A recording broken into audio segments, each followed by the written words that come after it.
பொதுவாகவே தமிழ்நாட்டு மக்கள் இந்த வாட்டி தாவேகா அரசுக்கு ஓட்டு போட்டு தேர்ந்தெடுக்கும் போது அனைவரும் சொன்ன ஒரு கருத்தாக என்ன பார்க்கப்படுதுன்னா, ஒரு மாற்றம் என்பது இருக்கும் இல்லைன்னா. இதுக்கு முன்னாடி கடந்த ஆட்சி காலத்துல அதிமுக, திமுக இவங்களே மாத்தி மாத்தி இருக்கக்கூடிய எல்லாத்தையுமே சுரண்டி கொண்டு இருக்கிறார்கள். அதனால ஒரு புதிய ஆட்சி வரும்போது இது ஒரு தூய ஆட்சியாக அமையும் சொல்லிதான் இவங்களும் பிரச்சாரம் பண்ணாங்க. ஓட்டு போட்ட மக்களும் அதை நம்பிதான் ஓட்டு போட்டிருந்தாங்க. ஆனா இன்னைக்கு தாவேகா அரசு வெளிப்படையாக மக்கள் மத்தியில நாங்க ரொம்ப நேர்மையானவர்கள், நாங்க தான் தூய சக்தின்னு சொல்லி காமிச்சு கொண்டு யாருக்குமே தெரியாம, அதாவது மக்களால எளிதில் கண்டுபிடிக்க முடியாத ஒரு துறையின் மூலியமாக வருடத்துக்கு ரூபாய் 75,000 கோடி ரூபாய் ஊழலாக பெறக்கூடிய ஒரு திட்டத்தை இன்னைக்கு தாவேகா அரசு கையில விட்டுருக்காங்கன்னு சொல்லி தான் இன்னைக்கு நக்கீரன் இந்த செய்தியை வெளியிட்டிருக்காங்க. சரி, என்ன துறையில இப்படிப்பட்ட ஊழல் என்பது நடக்க போகுது? ஏன்னா தாவேகா அரசை பொறுத்த வரையுமே பாட்டிலுக்கு 10 ரூபாய், டாஸ்மாக்ல இந்த 10 ரூபாய் அப்படின்ற ஒரு ஊழலையே பார்த்தீங்கன்னா பெருமளவுல எக்ஸ்போஸ் பண்ணி அது பெரிய பிரச்சாரமாக மாத்தினாங்க. இப்போ இவ்வளவு பெரிய தொகையில ஊழல் நடக்க போகுது என்றால் அது என்ன துறைன்னு பாத்தீங்கன்னா கனிம வளத்துறையில. இந்த ஊழலை செய்ய போறது யாருன்னு பாத்தீங்கன்னா விஜய் அவர்களுக்கு ரொம்ப நெருங்கிய நண்பராக இருக்கக்கூடிய, இப்ப தமிழ்நாட்டுல அரசு பதவியில இருக்கக்கூடிய ஒரு நபர் தான் இப்படிப்பட்ட ஒரு வேலையை செய்ய போறாரு. கனிம வளத்துறை என்பது ரொம்ப முக்கியமான துறை. இந்த துறையில என்னென்ன வழிகள்லாம் சொன்னால் நடைபெறலாம் என்பது, இந்த குறிப்பிட சொல்ல போனா மண் குவாரிகள், கல் குவாரிகள் போன்ற இந்த குவாரிகளின் மூலியமாக எக்கச்சக்கமான இழப்பீடு என்பதும் அரசுக்கு வரும். அதே சமயத்துல இந்த குவாரிகளோட இந்த உரிமையாளர்கள் அரசுக்கு தெரியாம சட்டத்துக்கு புறம்பாக கனிம வளங்களை சுரண்டி அவங்க ஒரு தனிப்பட்ட ஆதாயத்தை பெறக்கூடிய நம்ம செய்திகளும் தொடர்ந்து நம்ம பார்த்துட்டே வரும். கனிம வளத்துறையில அரசுக்கு வருவாய் வந்துச்சோ இல்லையோ, ஆனா அரசின் மீது பல்வேறு குற்றச்சாட்டுகள் இதுவரையுமே இருந்திருக்கு. என்னன்னா, குவாரி பிசினஸை பொறுத்த வரையுமே யார் வேணா இந்த தொழிலுக்கு வரலான்னு சொல்லி அரசு ரொம்ப வெளிப்படையாக இருந்தாலுமே அவங்க யாரு நினைக்கிறாங்களோ அவங்களுக்கு மட்டும்தான் இந்த தொழிலுக்கான அனுமதியை கொடுக்குறாங்க. அவங்க கிட்ட இருந்து மட்டும்தான் ராயல்ட்டியை வாங்கி கொண்டு இப்போ ஒரு மைண்ட்ல இந்த கனிம வளங்களை சுரண்டக்கூடிய இந்த தொழில்கள்லாம் இருக்குன்னா, அரசுக்கு யார் நெருக்கமாக இருக்கிறாங்களோ அவங்க தனிப்பட்ட நபர்கள் யாரெல்லாம் வந்து வருவாய் ஈட்டிக்குள்ள பாக்குறாங்களோ அவங்களுக்கு மட்டும் இங்க அனுமதி கொடுக்குறாங்கன்ற மாதிரி பல்வேறு குற்றச்சாட்டுகள் இருக்கு.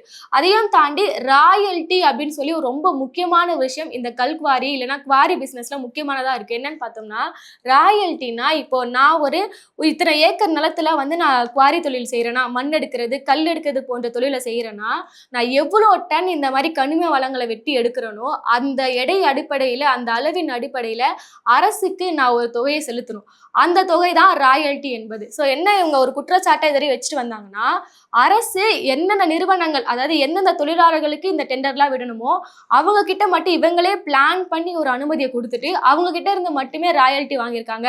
அதிகபட்சமான ராயல்ட்டியை இவங்க வாங்கிக்கிறேன்ற மாதிரி ஒரு குற்றச்சாட்டு. இன்னொரு குற்றச்சாட்டு என்னன்னு பார்த்தோம்னா, அரசுக்கு ராயல்ட்டி செலுத்துவது மட்டும் இல்லாமல் மற்றும் சில கும்பல்கள் நீங்க அரசுக்கு கொடுக்கிறது மட்டும் இல்லாம எங்களுக்கும் நீங்க ராயல்ட்டி கட்டணும்ன்ற மாதிரி ஒரு கும்பல் இருக்கிறாங்க. அதுவும் நக்கீரன்னு சில பேர்களை குறிப்பிட்டிருக்காங்க. அது என்னன்னா, ஆறுமுகசாமி, பல படிக்காசு, முத்துப்பட்டினம் எஸ் ராமச்சந்திரன், கரிகாலன், சர்வே ரத்னம் சொல்லி ஒரு 6 பேர். இவங்க மீதெல்லாம் கடந்த காலத்துல குற்றச்சாட்டு இருந்துச்சுன்ற மாதிரி தொடர்ந்து இவ்வளவு குற்றச்சாட்டுகள் இருக்கு. இப்போ ஆட்சி மாற்றத்துக்கு பிறகு பாத்தீங்கன்னா இதே கும்பல் இந்த ஆட்சியிலும் வேலை காட்டுவதற்கான நடவடிக்கை எல்லாம் போயிட்டு இருக்கு. யார் மூலியமாக பாத்தீங்கன்னா ஆதவஜனா, புஷி ஆனந்த் மற்றும் கனிம வளத்துறை அமைச்சர் பிரபு இவங்க கிட்ட சில பேச்சுவார்த்தைகள், அவங்க கிட்ட போய் இந்த மாதிரி வாய்மொழி உரிமம் பெறுவதற்கான இந்த ட்ரைலாம் போயிட்டு இருக்குன்னு சொல்லி தான் இந்த அவங்க செய்தி வெளியிட்டிருக்காங்க. இன்னொன்னு என்னன்னு பாத்தீங்கன்னா, பாறைகளை உடைத்து கல் எடுக்கும் குவாரிகள் ஒட்டுமொத்தமாக தமிழ்நாட்டுல 4,000 குவாரிகள் இருக்கு. சவுடு மண் மற்றும் கிராவல் குவாரிகள் 12,000 இருக்கு. இதுதான் ஒட்டுமொத்தமா தமிழ்நாட்டில் இருக்கக்கூடிய குவாரிகள்.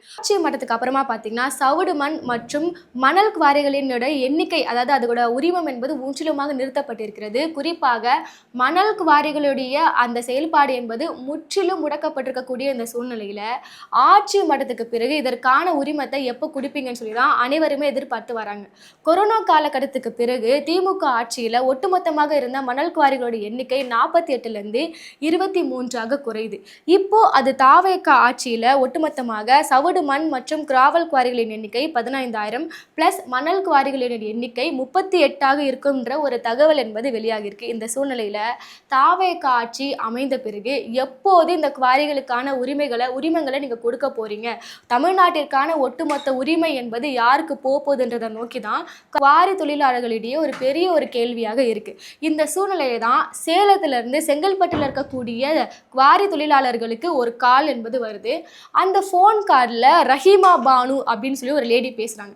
அவங்க என்ன பண்றாங்கன்னா, இங்க இருக்கக்கூடிய தொழிலாளர்களுக்கு இடையே கால் பண்ணி, நீங்க வந்து எத்தனை வருடமா இந்த தொழில்ல இருக்கீங்க, எவ்வளவு பெரிய நிலத்துல நீங்க இந்த தொழிலை செஞ்சுட்டு இருக்கீங்க, உங்க பின்னாடி ஏதாவது அரசியல் கட்சிகள் ஏதாவது இருக்கா, இது மாதிரி என்னென்ன குவாரி நீங்க வச்சுட்டு இருக்கீங்க, கல் குவாரியா இல்ல சவுடு குவாரியா இல்ல கிராவல் குவாரியான்னு சொல்லி பல்வேறு கேள்விகளை முன்னெடுத்து வச்சு என்ன ஒரு வார்த்தை தன்னுடைய பெயரை சொல்றாங்க. அதை தாண்டி அவங்க சொல்லக்கூடிய ஒரு விஷயம் என்னவா இருக்குன்னா, நான் சமுத்ரா மைன்ஸ்ல இருந்து கால் பண்றேன். இப்படி 1-2 தொழிலாளர்கள் கிட்ட மட்டும் இல்ல, 1-2 நிறுவனத்துக்கிட்ட இல்ல, கிட்டத்தட்ட 100க்கும் மேற்பட்ட தொழிலாளர்களுக்கு இதே மாதிரி சமுத்ரா மைன்ஸ் நிறுவனத்துக்கிட்ட இருந்து ரஹீமா பானு அப்படின்ற லேடி பேசியிருக்காங்கன்றத உறுதிப்படுத்தப்பட்டது. சரி, இன்னும் யார் இந்த சமுத்ரா மைன்ஸ், யார் இந்த ரஹீமா பானு, இப்படி எதுக்கு தமிழ்நாட்டில் இருக்கக்கூடிய குவாரி தொழிலாளர்களுக்கு இவங்க கால் பண்ணி இவங்க அரசியல் பின்புலம் என்ன, நீங்க என்ன குவாரியை வச்சுட்டு இருக்கீங்க, எவ்வளவு ஏக்கர் நிலம்னு சொல்லி இதற்காக இவங்க விசாரிக்கிறாங்க அப்படின்ற கேள்விக்கான பதில் என்னன்னு பாத்தீங்கன்னா, சமுத்ரா மைன்ஸ் யாருதுன்னு பாத்தீங்கன்னா, இப்போ தாவேகா தலைவர் விஜய் அவர்களுக்கு ரொம்ப நெருங்கிய நண்பரும் அரசியல் ஆலோசகராக இருக்கக்கூடிய இந்த பொது நிகழ்வுகள் இருக்குல்ல, தாவேகாவோட பொது நிகழ்வுகள், இப்போ விஜய் அவர்கள் ஏதாவது அரசு நிகழ்வுல பங்கேற்றுக் கொள்கிறார், இல்லைன்னா மக்களை போய் சந்திக்க போறார், இந்த நிகழ்ச்சிகள் எல்லாத்தையுமே வந்து பிளான் பண்ணி கொடுக்கக்கூடிய ரொம்ப ஆலோசகராக இருக்கக்கூடிய விஷ்ணு ரெட்டி தான். இவருடைய இந்த நிறுவனம் தான் இந்த சமுத்ரா மைன்ஸ். சரி, கனிம வளத்துறை என்பது ரொம்ப கன்னி வெடியில கால் வைப்பது போன்று ரொம்பவே வந்து ஒரு முக்கியமான ஒரு துறை. கொஞ்சம் அசந்தா கூட அந்த துறை ரீதியான இப்போ கனிம வளத்துறை அமைச்சருக்கும் ஒட்டுமொத்த அரசாங்கத்தையுமே வந்து நடுங்கக்கூடிய ஒரு துறை தான், சாய்க்கக்கூடிய ஒரு துறை தான் கனிம வளத்துறை. இப்படிப்பட்ட ஒரு முக்கியமான துறையை எப்படி தனது நெருங்கிய நண்பருக்கு விஜய் அவர்களால் கொடுக்க முடிஞ்சது? சரி, இவர் கொடுத்துட்டாரு, ஓகே, விஷ்ணு ரெட்டி தான் இந்த தொழிலை பார்க்க போறாருன்னு சொல்லி நம்ம வச்சுக்கிட்டாலுமே மக்கள் மத்தியிலே இவங்க எப்படி போய் சேர போறாங்கன்றதுதான் அடுத்த கட்ட ஒரு கேள்வி. ஏன்னா இவர் வச்சிருக்கக்கூடிய இந்த சமுத்ரா மைன்ஸ் மீது 40 வழக்குகள் ஆல்ரெடி இருக்குதா இந்த நக்கீரன்ல செய்திகள் வெளியாகிருக்கு. இப்படி இருக்கக்கூடிய சூழ்நிலை எப்படி இவங்க இந்த தொழிலை செய்ய போறாங்கன்னா, அதற்கான ஒரு பிரச்சார வடிவத்தையே இவங்க ரெடி பண்ணி வச்சிருக்காங்க. என்னன்னா, இப்போ ஒரு குவாரி தொழிலுக்கு ஏதாவது ஒரு தொழிலாளர்கள் விண்ணப்பிக்கணும்னு வச்சுக்கோங்களேன், அவங்க தாவேக்காவினராக இருக்கக்கூடாது, தாவேக்காவினரோட சொந்தக்காரர்களா இருக்கக்கூடாது, குறிப்பாக அவர்கள் மீது எந்த வழக்கும் இருக்கக்கூடாது. இந்த நிறுவனத்தின் மீதே ஒரு 40 வழக்குகள் இருக்கு. அதையும் தாண்டி விண்ணப்பிக்கிறவங்களுக்கு உரிமம் கோருபவர்கள் யாரு மீதும் வழக்குகள் இருக்கக்கூடாது. இன்னொரு விஷயம் என்ன சொல்றாங்கன்னா, இதுக்கு முன்னாடியே வந்து இந்த சட்டத்துக்கு புறமான ராயல்டி வாங்குறாங்கன்னு சொல்லி ஒரு 6 பேர் சொல்லியிருக்காங்களே, அவங்களுடைய சொந்தக்காரங்க யாருமே வந்து இந்த தொழில ஈடுபடக்கூடாதுன்னு சொல்லி மக்களிடையே ஒரு மேலோட்டமான ஒரு பார்வையை கிரியேட் பண்றது. அதாவது நீங்க அரசுக்கு எவ்வளவு பணம் செலுத்தணுமோ அதை மட்டும் செலுத்தினா போதும், அது போக நீங்க ராயல்ட்டியே செலுத்த தேவையில்லை அப்படின்னு சொல்லி ரொம்பவே கவர்ச்சிகரமான விளம்பரங்களோட தான் இந்த விஷ்ணு ரெட்டி அவர்களுடைய சமுத்ரா நிறுவனம் குவாரி தொழில இறங்க போறாங்க.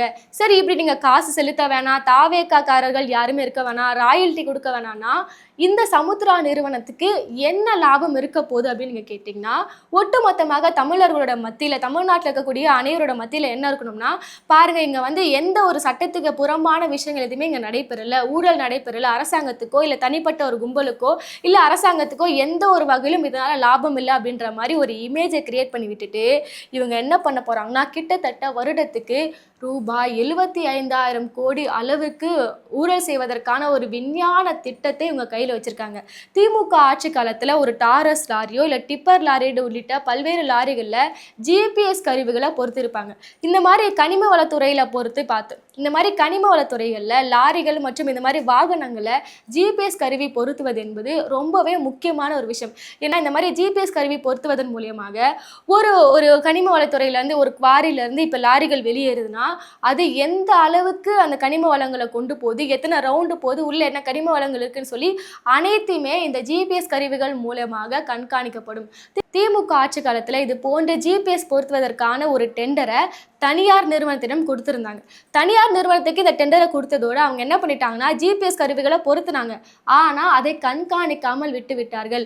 இப்படி கண்காணிக்காமல் விட்டு விட்டதன் விளைவாக என்ன ஆயிடுச்சுன்னா, இப்போ நான் ஒரு இத்தனை ஏக்கர் நிலத்தில் நான் இந்த குவாரி தொழில் செஞ்சுட்டு வரேன்னா, ஒரு 10 நாள் எனக்கு ஒரு டேட் இருக்குன்னு வச்சுக்கோங்களேன். நான் 10 நாள் வரை நான் இந்த மாதிரி இருக்கக்கூடிய கனிம வளங்களை நான் வெட்டி எடுத்துக்கலான்னு சொல்லி எனக்கு ஒரு அளவையும் கொடுத்து ஒரு காலத்திற்கான கெடுவையும் கொடுத்துருந்தாங்கன்னா, ஒரு 3 நாட்களுக்கு ஒரு 10 நாள் முழுக்க எனக்கு எவ்வளோ அனுமதி, இங்கே வந்து எத்தனை அளவு நான் இங்கே கனிமங்களை வெட்டி கொள்ளலாம் என ஒரு அனுமதி இருக்கோ, அதை தாண்டி நான் ஒரு 3 நாள்ல இங்கே எல்லாத்தையுமே நான் சுரண்டிக்கலாம். மீதம் இருக்கக்கூடிய நாட்கள்ல நான் எவ்வளோ வேணா, இப்போ என்னை யார் கண்டுக்க போறா, யார் என்னை கண்காணிக்க போறா அப்படின்ற ஒரு தைரியத்துல இருக்கக்கூடிய அனைத்து கனிம வளங்களையும் நான் சுரண்டி கொண்டு இதனால என்னால் பல கோடி ரூபாய், பல லட்சம் ரூபாய் வந்து என்னால் வருமானம் பார்க்க முடியுன்ற நிலை என்பது இருந்து வருது. அதனால இந்த ஜிபிஎஸ் கருவையை பொருத்துவது மட்டும் இல்லாம அதை கண்காணிப்பது ரொம்ப ரொம்பவே ஒரு முக்கியம்.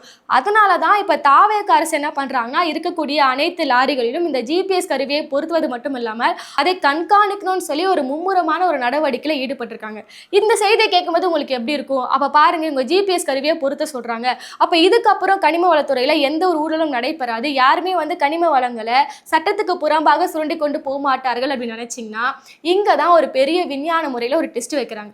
எப்படி திமுக ஆட்சி காலத்துல இந்த ஜிபிஎஸ் கருவிகளை பொருத்தக்கூடிய டெண்டரை வந்து தனியார் நிறுவனத்துக்கிட்ட ஒப்படைச்சிருந்தாங்களோ, கிட்டத்தட்ட எக்ஸாம்பிளுக்கு சொல்ல போனா ஜே ட்ராக் என்டர்பிரைசஸ், சந்து, ஐஸ்வாகார் உள்ளிட்ட ஒரு 12 நிறுவனங்களுக்கு இந்த மாதிரியான டெண்டரை கொடுத்திருந்தாங்க. ஆனா இப்போ இந்த ஒட்டுமொத்த டெண்டரும் யாருக்கு போக போகுதுன்னா, விஷு ரெட்டி அவர்களுடைய சமுத்திரா மைன்ஸ் நிறுவனத்துக்கு தான் இந்த டெண்டர் என்பது போக போகுது.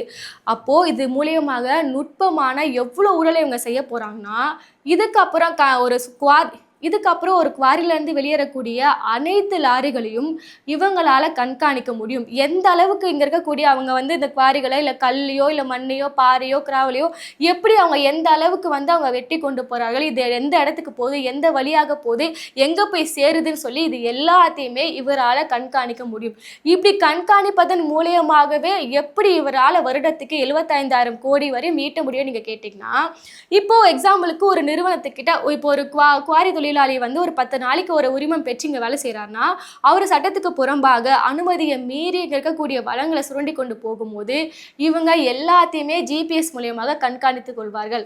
அப்புறமா இது எல்லாமே ஆதாரத்தோடு அந்த தொழிலாளிகள் கிட்ட போயிட்டு, இந்த நிறுவனத்துக்கிட்ட போயிட்டு, நீங்கள் இவ்வளோ விஷயங்கள், அதாவது இவ்வளோ கனிமங்களை நீங்கள் அனுமதி இன்றி எடுத்திருக்கீங்க, இது அரசு வரையும் கொண்டு போனால் எவ்வளோ அளவுக்கு பணம் செலவாகும்னு உங்களுக்கு தெரியல, அப்போ அதற்கான தொகையை சற்று குறைவாகவோ இல்லை அதிகமாகவோ என்கிட்டயே கொடுத்துருங்கன்னு சொல்லி, இப்படி 1 2 கிடையாது, எத்தனை தொழிலாளர்களிடம், எத்தனை லாரிகளிடம், எத்தனை நிறுவனத்திடம் போயிட்டு இதே மாதிரியான ஊழல் மூலியமாக அவங்களால பண்ண முடிஞ்சதுன்னா வருடத்துக்கு 75,000 ரூபாய் கோடி அளவுக்கு இவங்களால இப்படி ஒரு லஞ்சத்தை பெற முடியும் என்பதுதான் ரொம்ப ஒரு முக்கியமான விஷயம்.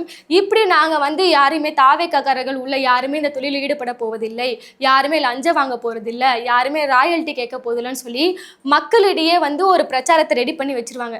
ஏன்னா இவங்க ஊழலை பொறுத்தவரையுமே பாட்டிலுக்கு 10 ரூபான்னு பாடுவாங்க. இப்போ இந்த லஞ்ச ஒழிப்புத்துறைன்னு சொல்லி மக்களால் எதை வந்து வெளிப்படையாக பார்க்க முடியாதோ அந்த துறைகளில் இல்லாமல் கனிம வளத்துறையின் மூலியமாக இப்படி ஒரு ஊழல் செய்வதற்கான ஒரு பிளானை இன்னைக்கு தாவேகா அரசு தனது நண்பருக்கு கொடுத்துருக்காங்க. இது வந்து விஜய் அவர்களுடைய நெருங்கிய நண்பர்.